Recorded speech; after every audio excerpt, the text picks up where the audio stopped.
अटल जी को याद कर ग्वालियर का हर शख्स खुद को गौरवान्वित महसूस करता है। इतना ही नहीं, वे जिस गोरखी स्कूल में पढ़े वहीं उनकी यादों को संजो कर रखा हुआ है। स्कूल परिसर में ही अटल म्यूजियम बनाया गया है, जहां उनकी बचपन से लेकर छात्र जीवन और राजनीतिक जीवन की सभी यादें और वस्तुओं को सहेज कर रखा गया है। इस अटल म्यूजियम में अटल जी के कपड़े, उनकी टोपी, अटल जी के द्वारा लिखी गई किताबें और बचपन जवानी के फोटो वहाँ दिखाए गए हैं। इसके अलावा अटल जी की उन सभी फोटो को भी प्रदर्शित किया गया है जब वह प्रधानमंत्री थे। बता दें कि पूरे विश्व भर के सभी नेताओं से उनकी मुलाकात हुआ करती थी। भारत को सशक्त बनाने के लिए वो वार्तालाप भी किया करते थे। वो सभी तस्वीरें भी इस गैलरी में प्रदर्शित की गई है। प्रदेश का ये पहला अटल म्यूजियम ग्वालियर में आकार ले रहा है। यहाँ पूर्व प्रधानमंत्री अटल बिहारी वाजपेयी के जीवन से जुड़ी चीजें प्रदर्शित हो रही है। यह संग्रहालय गोरखी स्कूल में तैयार हो रहा है। स्कूल की बिल्डिंग का जीर्णोद्धार किया गया है, जिसका मूल स्वरूप पहले जैसा ही रखा गया है। दरअसल अटल जी की माध्यमिक शिक्षा गोरखी स्कूल से ही हुई। बचपन से ग्वालियर और अटल जी का एक अटूट रिश्ता रहा। स्मार्ट सिटी द्वारा स्कूल का जीर्णोद्धार कर संग्रहालय तैयार किया गया है। अटल म्यूजियम संग्रहालय में 6 गैलरियां बनाई गई हैं। इनमें अटल जी का जीवन काल, मुख्य पड़ाव, भारत रत्न, पद्म विभूषण और 100 रुपए का सिक्का,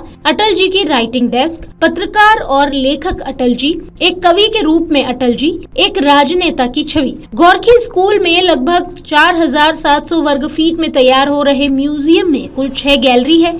संग्रहालय अत्याधुनिक तकनीकी उपकरणों से सुसज्जित है। इनमें digital kiosk, interactive screen, virtual reality उपकरण शामिल किए गए हैं। गोरखी स्कूल में अटल जी ने 1935 से 1938 तक पढ़ाई की, जिसका अटेंडेंस रजिस्टर स्कूल के पास है, उसे भी प्रदर्शित किया गया।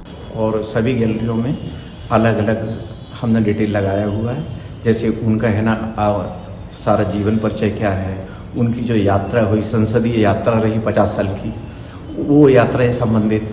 फिर अगली गैलरी में जाते हैं तो उनका है ना परिवार का सारा एक ट्री बनाया है। उनके फादर, सिस्टर्स, ब्रदर वगैरह सबका है ना उसमें दिखाया है कि किस तरह से है ना उनकी जो फोटोज़ वगैरह हैं उसको हमने दिखाया है। उसके बाद नेक्स्ट गैलरी है जिसमें आप जाते हैं तो हमने एक जीवन यात्रा के रूप में उसको दिखाया है कि 1924 में जब अटल जी का जन्म हुआ तो कहाँ हुआ, कैसे, किस परिवार में हुआ और उनके द्वारा क्या क्या किया गया। 1924 से लेके जो उनका है ना अंतिम समय था उसको हमने एक एक चीज़ को है ना उसमें दिखाया गया। अगली गैलरी है तो उसमें डार्क रूम है। डार्क रूम के अंदर हमने कोशिश की है कि उनकी विदेश नीति जो रही है, जो अंतर्राष्ट्रीय नेता लोग थे उन लोगों से किस तरह से उनका मिलना मिलाना हुआ, उसको हमने दर्शाया है।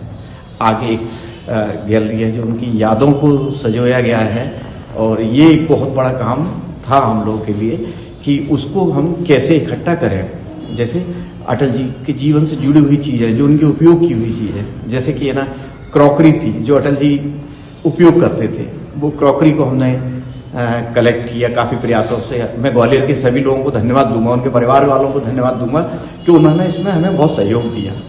तो चाहे तो उनकी रामायण, जो रामायण पढ़ते थे, चाहे उनका डंडा या उनकी आर्च से संबंधित कैप हो, है, तमाम ऐसी चीज़ें हैं जो उनके द्वारा उपयोग की गई हैं, उसको हमने संग्रहित करने की कोशिश की है। आगे ऐसी गैलरी है जो उनकी चित्रण किया गया है उनके जीवन से संबंधित। कविता है, आपको मालूम है कि एक बहुत बड़े कवि हुआ करते थे। वो एक कवि हृदय होता था उनके साथ में, एक राजनीतिक के साथ साथ में उनका कवि हृदय भी था, है ना। उसी से 2 लाइन लेकर हमने यहाँ लिखी भी हैं। आप देखिए उसमें लिखा है, मैं जी भर जिया, मैं मन से मरूं, लौट कर आऊँगा, मुझसे क्यों डरूं। तो इससे उनका है ना व्यक्तित्व झलकता था। तो इसी तरह की साइंस गैलरी है। तो इस तरह की सारी चीज़ें हमने इकट्ठी की उनके जीवन में, है ना, चाहे पोखरण हो या चंद्रयान 2 हो, उसमें जो भी काम हुए उन सबको दर्शाने की कोशिश की है। ठीक। अगर आप ये वीडियो YouTube पर देख रहे हैं तो हमारे चैनल को सब्सक्राइब करें और बेल आइकन को दबाना ना भूलें। अगर आप Facebook पर ये वीडियो देख रहे हैं तो हमारे पेज को लाइक करें।